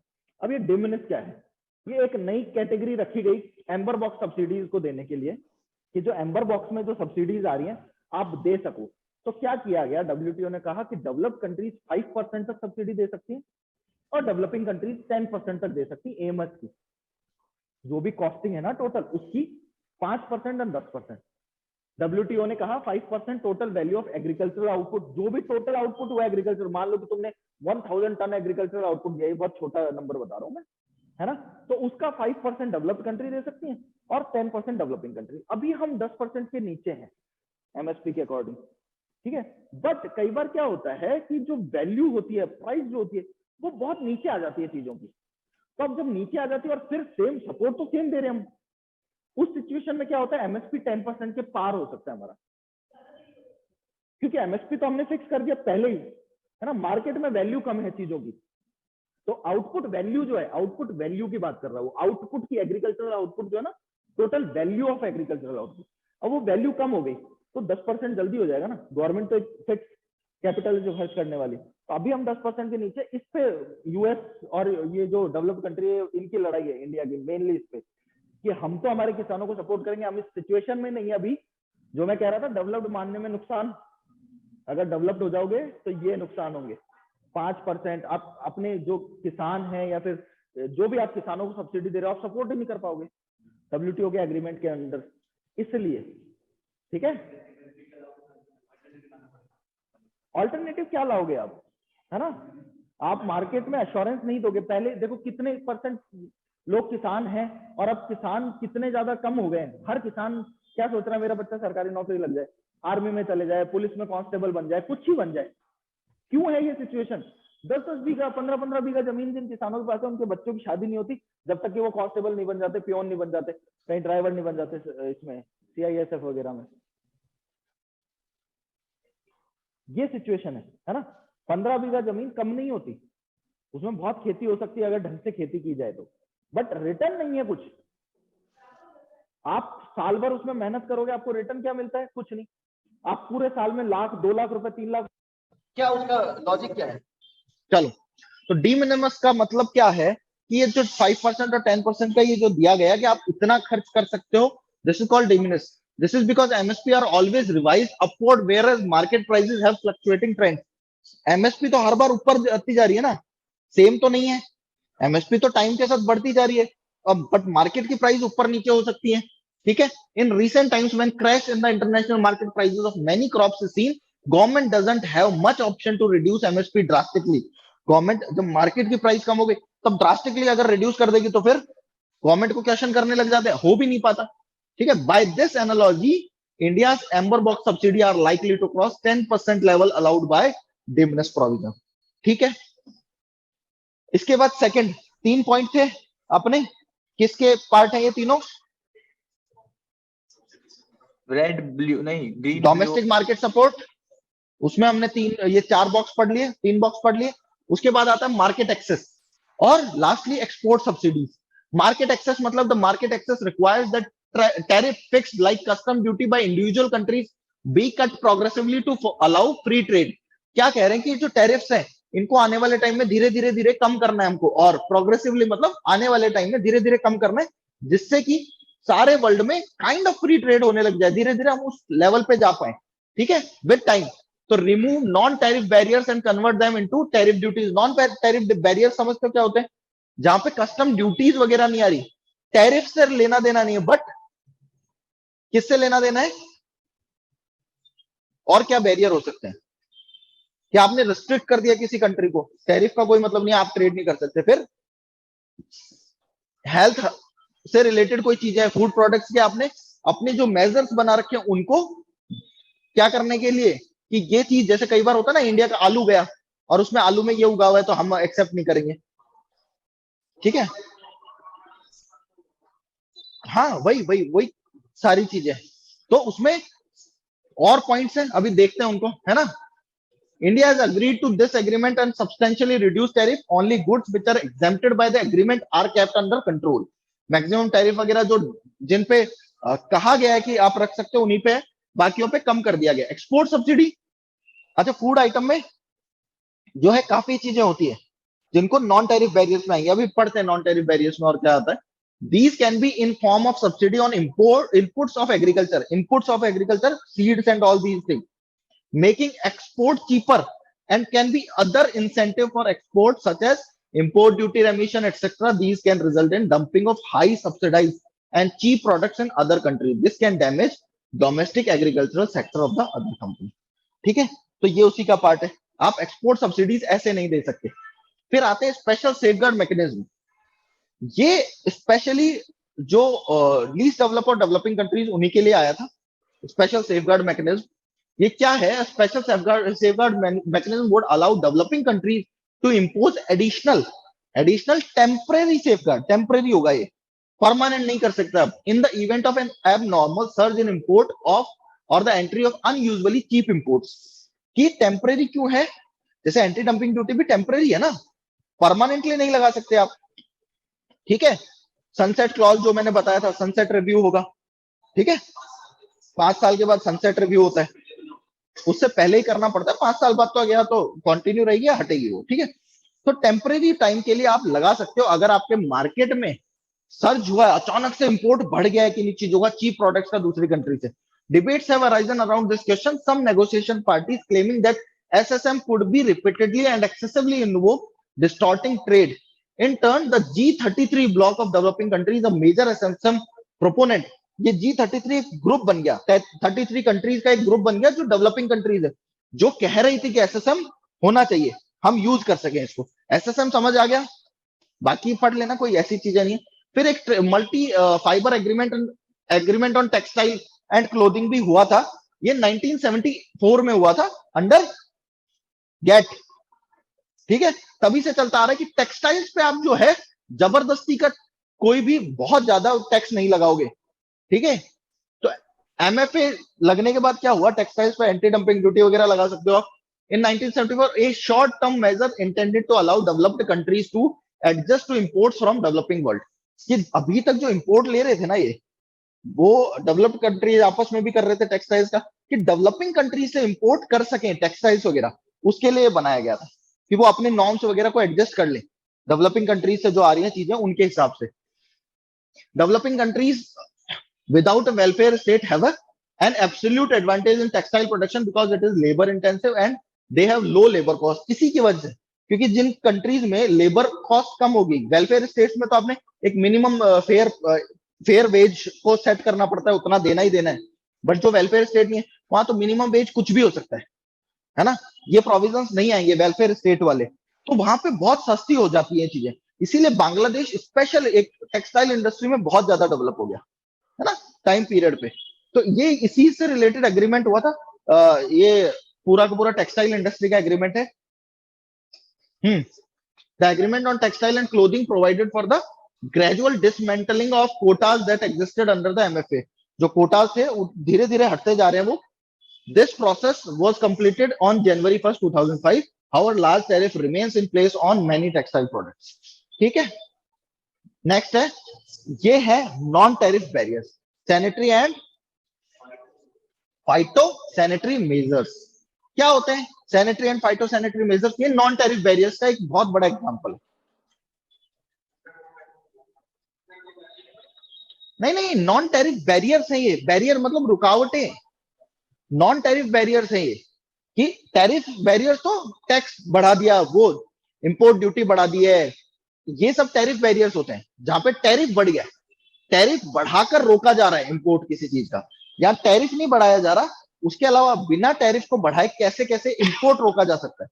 तो क्या होगा, this agreement was one of the result of Uruguay round of the negotiation entered into the force with the establishment of World Trade Organization on 1st January 1995. The agreement set out the basic rules of food safety and animal and plant health standard. तो phytosanitary and sanitary measures क्या होते हैं? Health standard, एक standard maintain किया जाता है कि इस स्टैंडर्ड, जैसे आईएसओ सर्टिफिकेशन मिलता है ना फूड वगैरह के लिए, फसाई का एक वो मिलता है सर्टिफिकेट, सब पे बना हुआ होता है ना, तो उसके बाद ही आपका जो प्रोडक्ट है वो मार्केट में उतारा जा सकता है। ऐसे यूरोपियन कंट्रीज वगैरह, आपका एक स्टैंडर्ड है, उसको आपको मैच करना पड़ेगा, तभी आप अपना प्रोडक्ट वहां पे बेच पाओगे। तो ये बैरियर्स हो जाते हैं डेवलपिंग कंट्रीज के लिए उन स्टैंडर्ड्स को मैच करने के, है ना। तो हम इंपोर्ट नहीं कर पाते फूड प्रोडक्ट, एक्सपोर्ट नहीं कर पाते फूड प्रोडक्ट्स वगैरह इजीली, क्योंकि हमें उन स्टैंडर्ड्स को मैच करना पड़ता है। तुमको कभी भी देखना, जो आइटम एक्सपोर्ट होते हैं ना इंडिया से, उनकी क्वालिटी देखना, तुम एक्सपोर्ट लेवल की क्वालिटी वाला कोक देखना, इंडिया से जो एक्सपोर्ट होके बाहर जा रहा है ना, वो पैकेजिंग अलग होगी, सब अलग होगा, और इंडिया में लोकल लेवल पे जो मिल रही है वो अलग होगी, रेट भी डिफरेंट होती है। वो 80 रुपए का मिलेगा या 30 रुपए का मिलेगा। वही मैं कह रहा हूँ, जो एक्सपोर्ट क्वालिटी होती है, बोलते हैं ना एक्सपोर्ट क्वालिटी है ये, सर एक्सपोर्ट क्वालिटी है, क्योंकि वहां के स्टैंडर्ड्स को मैच करना पड़ता है आपको। तो ये इनको sanitary and phytosanitary, health, plant health, animal health, safety वगैरह, फूड सेफ्टी, ये जो स्टैंडर्ड्स है इनको बोलते हैं। ये नॉन टैरिफ बैरियर्स है, इनको आपको मैच करना पड़ता है। बट ये कई बार क्या कहना है डेवलपिंग कंट्रीज का, कि अनजस्टिफाइड है, बहुत ज्यादा इन्होंने जबरदस्ती की ट्रेड ना हो, इंपोर्ट करना ही ना पड़े, इसलिए इन्होंने इतना कर रखा है। आर्बिट्ररी और अनजस्टिफाइड है ये, डिस्क्रिमिनेट करते हैं ये डेवलप्ड एंड डेवलपिंग कंट्रीज को। अब यहां से नया चीज स्टार्ट होती है, मिनिस्ट्रियल मीट्स कितनी हुई है। देखो मेन पहली हुई है सिंगापुर मिनिस्ट्रियल मीट, मतलब उरुग्वे राउंड के बाद, जिसको हमको का पता होना चाहिए, ऐसा तो होती रहती है, जिसके बारे में पता होना चाहिए। सिंगापुर मिनिस्ट्रियल मीट में 4 इश्यू सामने आए। ट्रेड एंड इन्वेस्टमेंट से रिलेटेड एक इशू था, ट्रेड एंड कंपटीशन पॉलिसी से था, एक ट्रेड फैसिलिटेशन से था, एक ट्रांसपेरेंसी इन गवर्नमेंट प्रोक्योरमेंट था। फैसिलिटेशन समझ आ गया होगा अब तक तुमको, क्या मतलब है? देखो कंपटीशन पॉलिसी तो सिंपल सा है, क्या मतलब है इन चीजों का, चारों से क्या समझ रहे हो आप? बस ये 4 ही पॉइंट हैं सिंगापुर इशू के, क्या मतलब है इनका? कंपटीशन पॉलिसी में कि फेयर कंपटीशन होना चाहिए, कॉम्पिटिटिव प्राइस होनी चाहिए, सारी चीजें उन पे डिस्कशन होना था।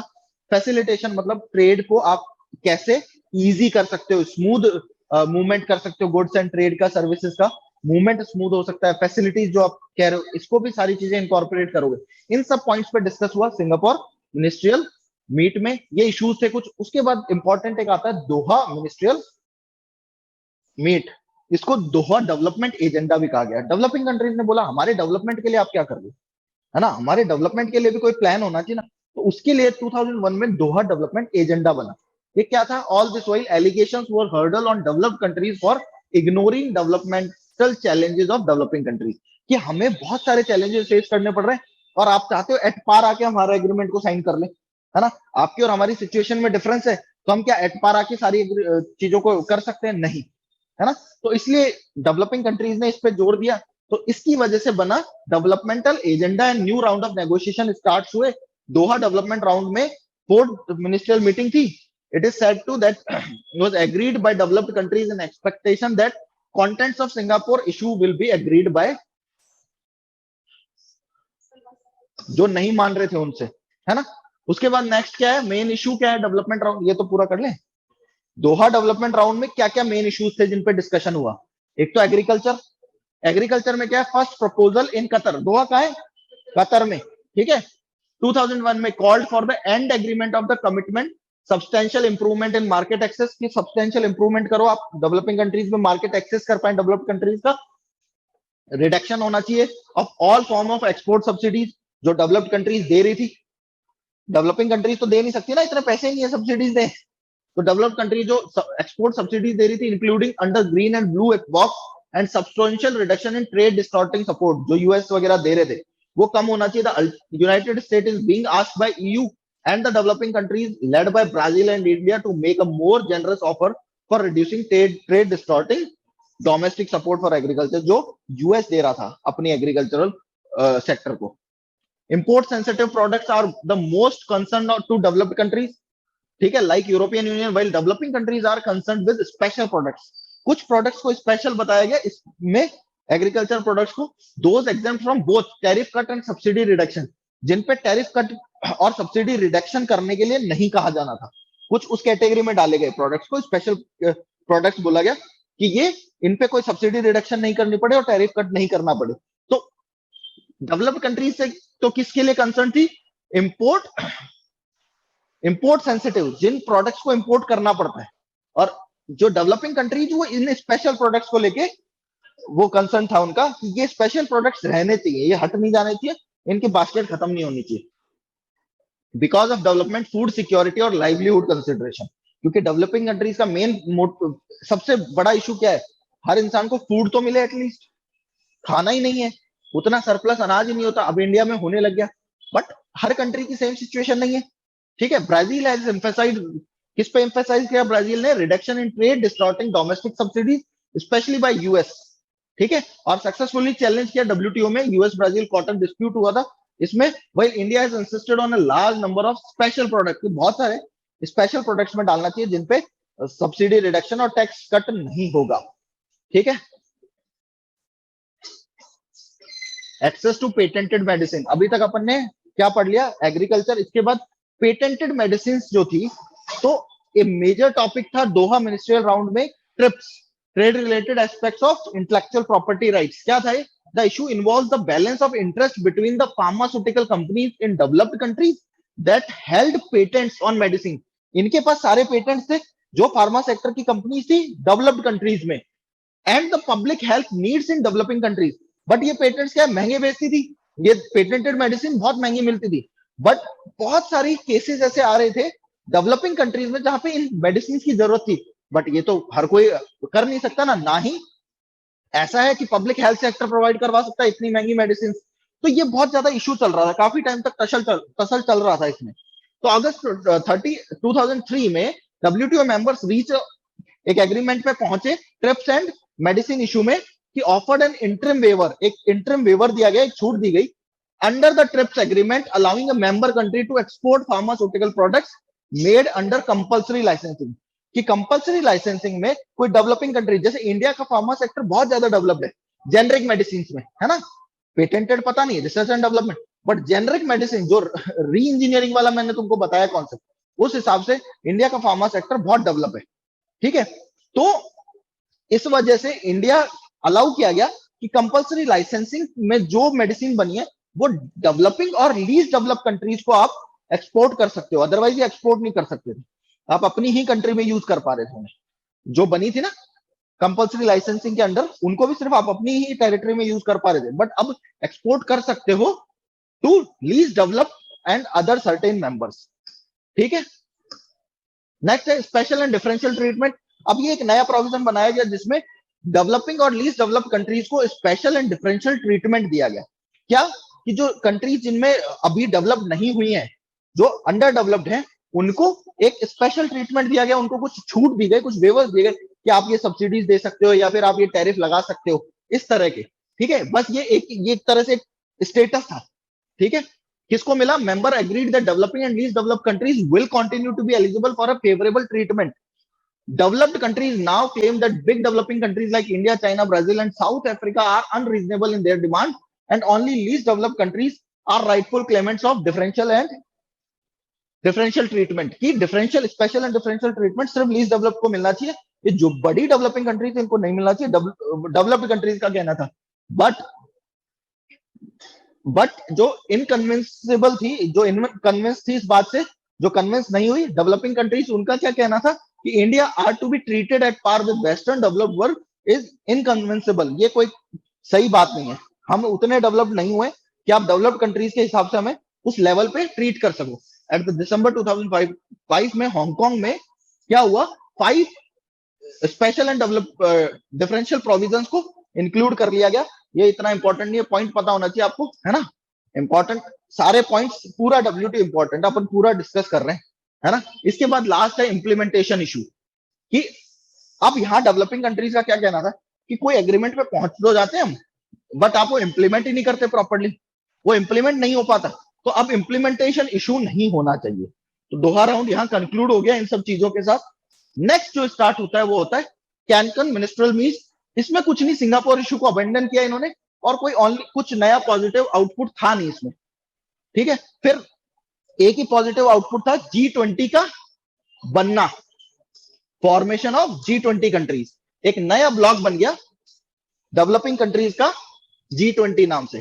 कैनकन मिनिस्ट्रियल मीट में, WTO की कैनकन मिनिस्ट्रियल मीट में G20 बना है, ये याद रहना चाहिए तुमको। ठीक है, फिर जिनेवा टॉक से स्टार्ट हुई भाई सिंगापुर इशू को, फिर उन्होंने ड्रॉप किया।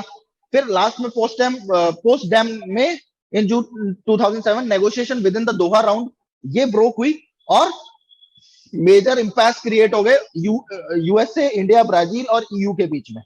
भाई कुछ भी कोई रिजल्ट नहीं निकल रहा है इन मिनिस्ट्रियल मीट से।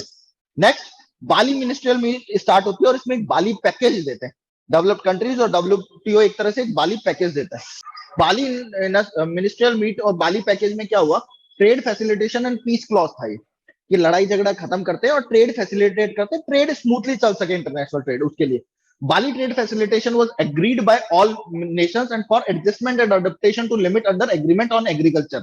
De minimis provisions जो है ना, a peace clause आया, was agreed at, peace clause क्या था, gave countries 4 year का time दिया to adjust to the limit and avoid sanctions. Otherwise वो limit जो थी, de minimis वाली जो limit 10 और 5 वाली, उसको वो adjust नहीं करते तो उन पे sanctions लग सकते थे। तो 4 साल का और टाइम दे दिया गया कंट्रीज को कि आप 4 साल और ले लो और इनसे सेट कर लो इन चीजों को। हालांकि होगा कुछ नहीं, 4 साल बाद इंडिया मना कर देगा है ना। फिर date of ratification Bali agreement की थी 31 जुलाई 2014, on which India decline to ratify unless a permanent solution is reached. India का कहना था कि एक परमानेंट सोल्यूशन पे आओ, ये नहीं कि पीस क्लॉज आ गया, अब 4 साल के लिए आपने ये दे दिया, फिर 4 साल बाद फिर बहस शुरू हो जाएगी, नहीं, एक permanent solution. After this in November India and US reached understanding in which time limit of 4 years was removed and in return trade facilitation was agreed by India, जिसमें इंडिया ने ट्रेड फैसिलिटेशन पे sign कर दिया। Trade facilitation में main यही था, tariff वगैरह कम करेंगे, सबको अलाउ करेंगे, इधर से उधर मूवमेंट, इंपोर्ट वगैरह पे टैक्स कम किया जाएगा। जैसे अभी भी ट्रम्प कह रहा था ना कि हार्ले डेविडसन इंडिया में इसलिए महंगी क्योंकि वहां पे कस्टम ड्यूटी बहुत ज्यादा, तो इन जो प्रीमियम चीजें हैं इन पे भी टैक्स कम करेंगे, सब चीजों पे। मतलब ट्रेड फैसिलिटेशन में एक दूसरे के लिए टैक्स कम करना है बेसिकली, और स्मूथ मूवमेंट ऑफ ट्रेड हो सके उसको फैसिलिटेट करना है। तो इंडिया ने बोला, फिर क्या किया गया कि US और सब मान गए कि ये 4 साल का टाइम पीरियड जो है ना, इसको हटा दो लिमिट पे लाने के लिए, और ट्रेड फैसिलिटेशन को साइन कर लो। Notably in deal at Bali developed countries were able to move under developing countries on basis of a special package for them directed towards social and physical infrastructure. India as a result was isolated in all this. Only South Africa extended some support to India's stand. Developed countries ने क्या किया, एक special package का नाम दिया कि हम तुमको ये स्पेशल पैकेज देंगे तुम्हारे इंफ्रास्ट्रक्चर और सोशल और फिजिकल इंफ्रास्ट्रक्चर के डेवलपमेंट में, अगर तुम हमारे साथ आते हो इसको साइन करने के लिए। तो इंडिया ही इसको अपोज करता रह गया, बाकी सब मान गए। साउथ अफ्रीका ने थोड़ा बहुत सपोर्ट किया था, तो इस चक्कर में इंडिया अलग रह गया और बाकी सब एक साथ। कॉलेज स्कूल में होता था मास बंक करेंगे, एक बच्चा आ जाता था काम खराब, या फिर एक बच्चा बंक कर लेता था बाकी सब क्लास में बैठे हैं, वो वाला हिसाब हो गया। कि सब क्लास में बैठे हैं, एक बच्चे ने बंक कर लिया बस इंडिया ने। फिर लेटेस्ट जो अब हुआ है वो है नैरोबी मिनिस्ट्रियल मीट, 2015 में रिसेंटली कंक्लूड हुआ है। उसके बाद तो कोविड वगैरह भी आ गया, कुछ ज्यादा हुआ नहीं है काम वर्ल्ड में, वर्ल्ड इकोनॉमी में, वर्ल्ड लेवल पे, इंटरनेशनल लेवल पे बहुत काम हुआ ही नहीं है। इसमें क्या हुआ, ह्यूज डिसअपॉइंटमेंट हुआ for developing countries and under developed world. US trade representative unabashedly called Doha development agenda a dead, outdated and undesirable course. जो दोहा डेवलपमेंट एजेंडा में जितने भी चीजें एग्री हुई थी सब खत्म। उन्होंने बोल दिया कि ये अब कोई मतलब ही नहीं रखता, जो चीजें एग्रीमेंट हुआ था वो कोई अब उसकी वैल्यू ही नहीं है इतने टाइम बाद। West in desperately trying to set aside development aspects of negotiation to which it had agreed in Doha। जो डेवलपमेंट एस्पेक्ट्स थे ना उन सबसे ये डिसएग्री हो गए और इनको साइड में कर दिया इन्होंने। It focus is now on trade facilitation agreement. इनका मेन फोकस हो गया कि ट्रेड फैसिलिटेशन एग्रीमेंट जो है वो पास होना चाहिए बस।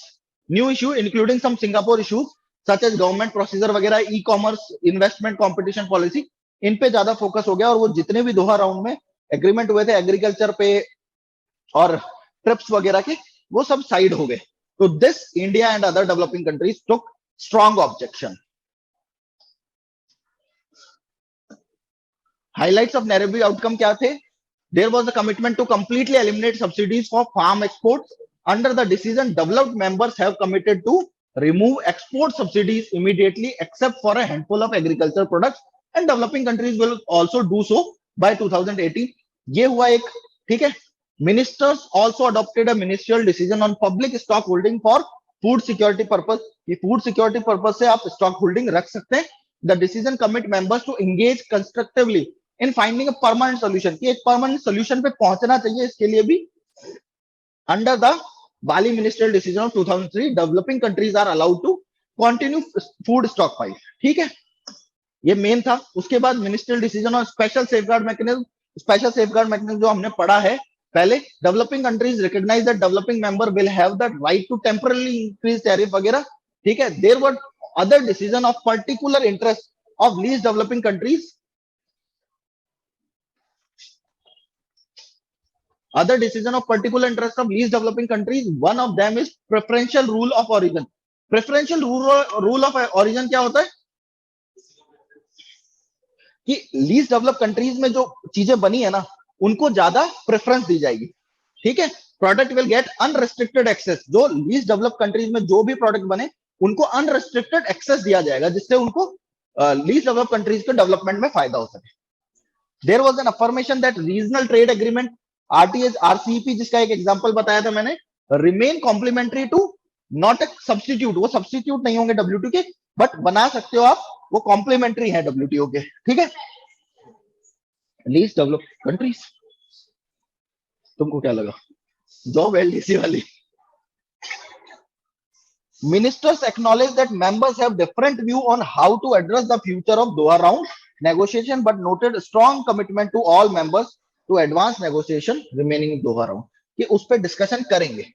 ठीक है, अब क्या है नेक्स्ट, क्या है कि इस WTO फ्रेंड और फो ऑफ इंडिया, दोस्त है या दुश्मन है इंडिया का? मेन प्रॉब्लम क्या है इंडिया के साथ जो इशू है, तो उसमें क्या है, India is one of the prominent member of WTO। It is largely seen as the leader of developing and under developed world. At WTO, decisions are taken by consensus, आपसी सहमति से लिए जाते हैं। So there is a bleak possibility that anything severely unfavorable to India's interest can be unilaterally happen, कि unilaterally कुछ impose नहीं किया जा सकता, क्योंकि कंसेंसस से, आपसी सहमति से सारे फैसले हो रहे हैं। India stands to gain from different issues being negotiated in the forum, provided it engage with different interest group constructively while safeguarding in development concerns। हालांकि WTO का ऐसा नहीं है कि इंडिया के खिलाफ है कुछ, है ना। डेवलप्ड और डेवलपिंग कंट्रीज आपस में एक प्लेटफॉर्म है नेगोशिएशन का, हर चीज को लेके। वर्ल्ड ट्रेड के, इंटरनेशनल ट्रेड पे नेगोशिएशन का एक प्लेटफॉर्म है। तो ऐसा नहीं है WTO स्पेसिफिकली इंडिया को क्या करता है, हाँ डिस्क्रिमिनेट करता है, ऐसा नहीं है। बट हाँ, कुछ चीजें एक नेगोशिएशन के थ्रू जो होती है वो है। तो ऐसा नहीं है कि इंडिया के खिलाफ WTO कुछ करना चाहता है, तो ऐसा कुछ नहीं है। एक न्यूट्रल प्लेटफॉर्म है जहां पर इंडिया भी अब बहुत स्ट्रांगली अपने जो व्यूज है उनको रख रहा है।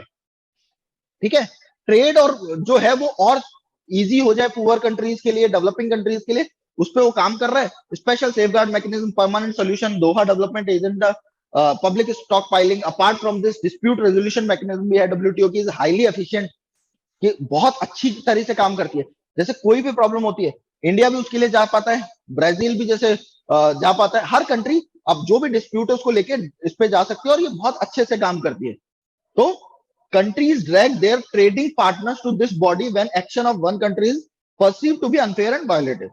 ठीक है, तो ऐसा कुछ नहीं है. नेक्स्ट क्या, केसेस ऑफ कंप्लेंट इंडिया और बाकी कंट्रीज के. India certain matter relating to solar cells and solar modules, United State ने कंप्लेन की थी इंडिया के खिलाफ. Cases of complaint against India. Anti dumping duties of on USB flash drives from separate custom territory, Taiwan, Penghu, Kinmen, ये कुछ थे areas इन्होंने की थी. फिर measures concerning to importation of certain agriculture products, certain taxes and other measures on imported wines and spirits, इन पे European union ने की थी कंप्लेन, है ना. कुछ इंडिया ने किए यूएस के खिलाफ. Countervailing measures on certain hot rolled carbon steel flat products. Turkey के खिलाफ safeguard measures on import of cotton yarn. European Union and members के खिलाफ seizure on generic drugs in transit, कि सीज कर लिए थे ट्रांजिट में जो ड्रग्स थे इंडिया के, जेनरिक ड्रग्स, उसको यूरोपियन यूनियन ने सीज कर लिए थे, उसके खिलाफ. What is Indo US WTO problem. India और यूएस के बीच में डब्ल्यूटीओ में क्या प्रॉब्लम है मेनली, क्या है. Since end of cold war both countries have witnessed spectacular improvement in the bilateral relation in almost all spheres. However WTO platform two countries remain arch rival. एक दूसरे की पक्की राइवल है वहां पे, वैसे दोस्ती है अपनी, पर वहां पे प्रॉब्लम है क्योंकि अपोजिट कैंप्स में एक डेवलप्ड कंट्रीज है, एक डेवलपिंग कंट्रीज, दोनों उसके लीडर और दोनों आपस में लड़ रहे हैं. डेवलप्ड कंट्रीज अपने फायदों के लिए और डेवलपिंग कंट्रीज अपने जो उनको जरूरत है उन चीजों के लिए. ठीक है, तो एग्रीकल्चर और इंटेलेक्चुअल प्रॉपर्टी मेन जो दो स्फेयर्स हैं जिन पे लड़ाई है. Agriculture, we have already seen the agriculture on agriculture which was has in Uruguay round, जिसमें हमने देख लिया कि किन किन प्रॉब्लम्स में, है ना, किन किन चीजों पे प्रॉब्लम हो रही है. स्टॉक पाइलिंग पे, एग्रीमेंट ऑन एग्रीकल्चर उसके वायलेशन पे, एम्बर बॉक्स सब्सिडीज के वायलेशन पे, डिमिनस के वायलेशन पे, इन चीजों को लेके प्रॉब्लम है. ठीक है, इंटेलेक्चुअल प्रॉपर्टी राइट में क्या है, further apart from Doha development agenda, developing countries manage to quick agreement on trade related aspects of intellectual property right in favour of developing countries. इसमें कंपल्सरी लाइसेंसिंग वगैरह मिला India patent office to Natco for Nexavar. First compulsory licence जो दिया था India ने, Indian patent office ने नाटको, एक company है, उसको दिया फॉर नेक्सावर. नेक्सावर एक ड्रग है, anti cancerous drug, anti cancer drug है. जर्मन फर्म थी बेयर एजी जो बनाती थी, जिसके पास इसका पेटेंट था, उसके खिलाफ. मतलब इंडिया में आप नेक्सावर जेनरिक मेडिसिन वगैरह बना सकते हो, कंपल्सरी लाइसेंस दे दिया यहाँ की कंपनीज को. ठीक है, since then US pharma industry जो है वो बहुत एप्रीहेंसिव है कुछ भी इसमें इंडिया में लॉन्च करने में या फिर डेवलपिंग वर्ल्ड में, कि वो उसके खिलाफ है कि आप ऐसे पेटेंट को कंपल्सरी लाइसेंसिंग के थ्रू हमारा नुकसान होता है. वो रिसर्च एंड डेवलपमेंट में पैसा खर्च करती है, फिर वो कमाने से पहले ही उनको नुकसान भी हो सकता है, इसलिए. ठीक है, बट इसमें लिबरल आईपीआर रिजीम आया, ये जो कंपल्सरी लाइसेंसिंग वगैरह के प्रॉब्लम्स, ये जो प्रोविजंस आए, ये इसी के बाद आए. ठीक है, बट ये एक इशू है इंडिया यूएस के बीच में जो चलता आ रहा है. ठीक है, हाँ, Indian patent act as amended in 2005 allowed protection of both product and process. क्या होता है, पेटेंट दो चीजों पे होता है, एक तो फाइनल प्रोडक्ट पे, एक उस प्रोसेस पे जिस प्रोसेस से वो प्रोडक्ट बना है. आप उस प्रोसेस को भी कॉपी नहीं कर सकते, उस प्रोडक्ट को भी कॉपी नहीं कर सकते, दोनों तरह से बनवा सकते हो. कुछ चीजों के लिए प्रोसेस का होता है पेटेंट और कुछ चीजों के लिए प्रोडक्ट का पेटेंट होता है. ठीक है, दोनों चीजों के लिए पेटेंट बनता है. तो उन्होंने क्या किया, पहले सिर्फ प्रोडक्ट पे पेटेंट मिलता था, प्रोसेस पे नहीं मिलता था. प्रोसेस से आप बना सकते हो. 2005 में दोनों चीजों के लिए पेटेंट देना स्टार्ट कर दिया. ठीक है, but patent only but it allows patent only when there is enhanced efficacy, कि किसी प्रोसेस के थ्रू किसी चीज की एफिकेसी एनहांस हुई हो, तभी पेटेंट देते हैं वो. Of the substance, if a company reinvents a previously known substance in a new form, जो एवरग्रीनिंग ऑफ पेटेंट्स बताया था मैंने, सॉलिड को लिक्विड कर दिया, then protection can't be granted. कि कोई दवाई सॉलिड फॉर्म में आती थी, उसका लिक्विड बना के सिरप के फॉर्म में दे दिया, तो उसको नहीं पेटेंट मिलेगा. ठीक है, कुछ उसमें होना चाहिए substantial change. India due to this promising pharmaceutical industry, India की खुद की promising pharmaceutical industry exploit these powers rigorously, religiously, बहुत अच्छे से इन चीजों को यूज कर रहा है, कंपल्सरी लाइसेंसिंग वगैरह को India. Since India course is not violative of trips, but trips को हम वायलेट तो नहीं कर रहे, ट्रिप्स में ये अलाउ है. तो इस वजह से यूएस का थोड़ा सा, यूएस की फार्मा इंडस्ट्री वगैरह थोड़ा सा ये हमारी यूएस के साथ बहुत बड़ी प्रॉब्लम है। Domestic content requirement in solar panel, ये एक यूएस के साथ पंगा हुआ था। हमने क्या कहा कि जो सोलर पैनल मैन्युफैक्चर हो रहे हैं ना, उसमें डोमेस्टिक कंपोनेंट्स जो हैं, जो कंटेंट कंपोनेंट्स होंगे वो डोमेस्टिकली एक्वायर करेंगी कंपनी सोलर पैनल की। और यूएस में ये जो सोलर सेल्स वगैरह है ये बहुत बनती है ना, और वहां से इंपोर्ट करने पे हमें चीप भी पड़ती है। बट हमारी खुद की सोलर सेल्स वगैरह की इंडस्ट्री डेवलप नहीं हो पा रही थी, इसलिए हमने किया। बट हम ये कर नहीं सकते, पीछे हमने पढ़ा है ना डब्ल्यूटीओ के प्रिंसिपल्स में, तो इसलिए यूएस इसके खिलाफ डब्ल्यूटीओ में चले गया। और फिर डब्ल्यूटीओ ने ये हुआ भी कि ये डिस्क्रिमिनेशन आप नहीं कर सकते, this decision and can get 2 years reprieve from rolling back of the scheme. तो इंडिया को कहा गया कि आप इसको हटाओगे। Domestic content requirement for procurement of solar cells panels for its target of installing 100 gigawatts of solar power by 2022, India का ये टारगेट है। Under this some 5% procurement was reserved to be brought from Indian vendors, only 5% Indian vendors से होगा, to promote indigenous industry. US alleged that this is against principle of non-discrimination and national treatment. India now has appealed against this decision and can get 2-year reprieve from rolling back of the scheme. ठीक है, जो scheme है उसको हटाने के लिए कि 5% को 2 साल दिए गए इंडिया को। रोलिंग बैक मतलब सिंपल स्टेज, जो प्रीवियस स्टेज थी कि कोई भी कहीं से भी ले सकता है, उस पर कहीं से भी ले सकते हो। बट यूएस की इंडस्ट्री ये डेवलप्ड है ना, तो उसको सबसे ज्यादा फायदा होता है। ये जहां बनेगा वहीं से तो लोगे आप, यूएस चाइना इन्हीं से तो लोगे। बनाओ ना, पर महंगा पड़ रहा है, तभी तो वो कह रहे हैं कि 5% आप लोकल वेंडर से लोगे, इसीलिए।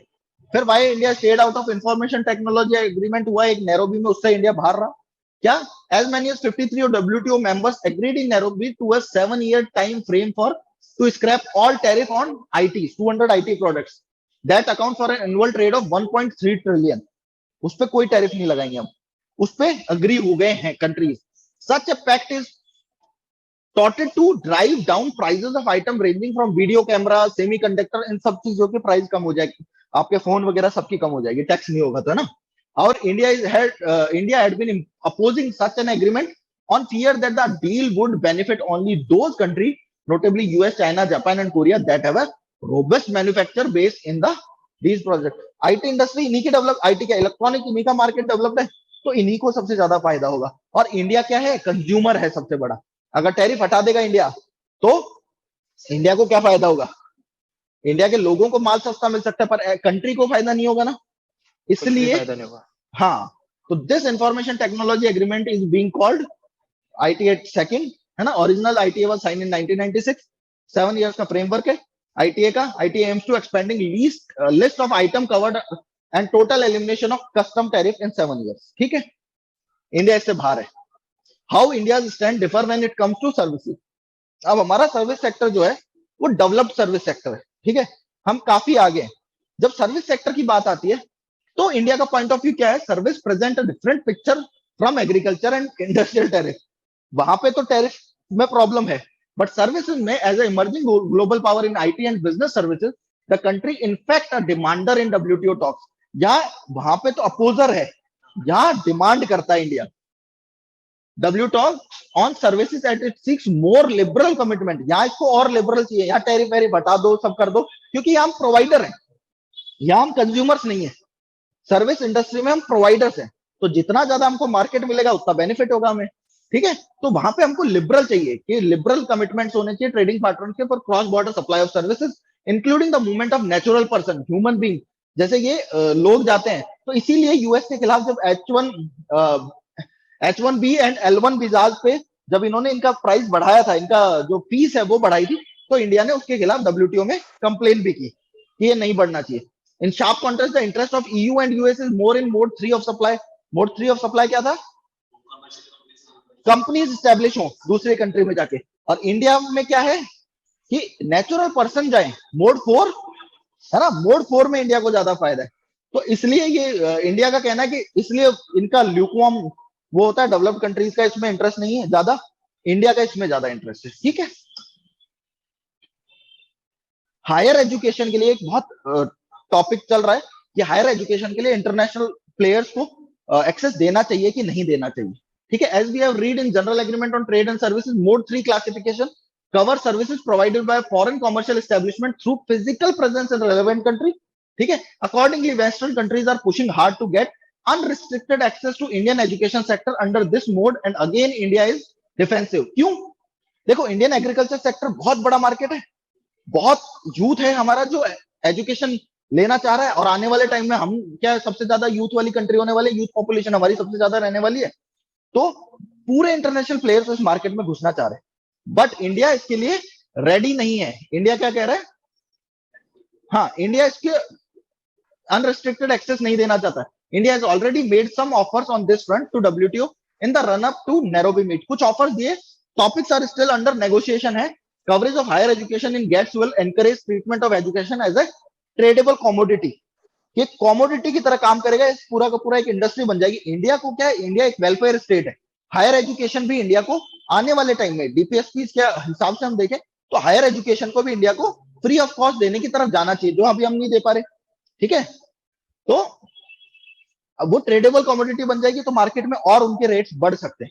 इट इज पॉसिबल, जैसे यूएस वगैरह में आपको एजुकेशन अपनी स्पॉन्सर करनी है तो आपको उसके लिए काम भी करना पड़ेगा, और शुरू से आपको पैसे अलग, कॉलेज एजुकेशन बहुत महंगी है यूएस में, है ना, तो कॉलेज फंड बनाते हैं माँ बाप स्टार्टिंग से। अपने कोई फंड बनाता है क्या?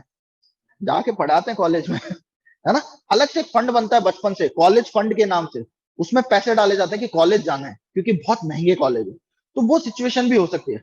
तो it is possible that any agreement will curb power of Indian government to provide subsidy and support to the sector. अभी सब्सिडी और सपोर्ट दे पाता है, उस सिचुएशन में गवर्नमेंट सब्सिडी एंड सपोर्ट नहीं दे पाएगी, क्योंकि मार्केट ड्रिवन इकोनॉमी बनने, मार्केट ड्रिवन ये सेक्टर बन जाएगा।